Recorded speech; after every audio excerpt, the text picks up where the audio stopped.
So I'm taking a little break here from cooking my lunch. And as I was cooking and standing in the kitchen, I started thinking about this food forest of a friend that I visited yesterday. And as we're kind of walking around the food forest, things are looking really good. They're using the stun method, the severe total utter neglect. And as we're walking around, we got to the pigeon peas. And we're looking at the pigeon peas and they're huge. They're like probably 3 years old. So kind of at the end of their lifespan at this point, but they're so big. I was like, hey, when's the last time that you chopped and dropped and you put it back into the soil? And they were like, you mean like cut it down? I was like, yeah, like cut it down, put it back into the soil.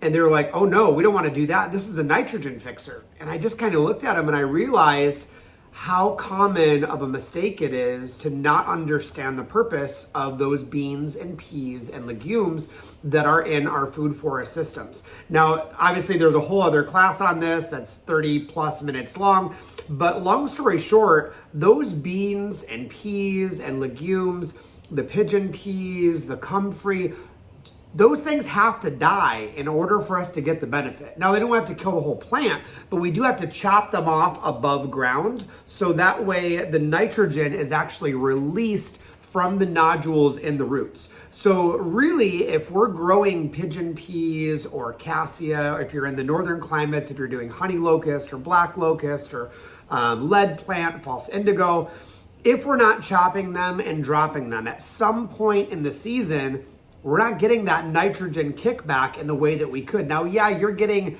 10 to 15%. That's a made up number of the nitrogen coming back to the plant, but you're not getting the full bang for your buck. If you want that other, 80, 90% of the nitrogen going back in your soil, you have to chop it, you have to drop it, and most importantly, you want to cover it. So if you just chop it and throw it at the base, yeah, you're going to get the biomass, you're going to get some nitrogen, but remember that nitrogen, when you lay it down on the ground and it's exposed to the air, that nitrogen that's trapped in the leaves and in the chlorophyll is going to be released back into the atmosphere where it came from. You want it to be in the soil. So when you chop it, then you drop it, cover it up, put a little wood chips around there, put some compost on top of it, throw some leaves, throw some grass clippings to sequester that nitrogen and that carbon back into the soil. So anyway, that's my little rant as I'm taking a break from cooking lunch. Hope you're having a great day and I will see you in the garden.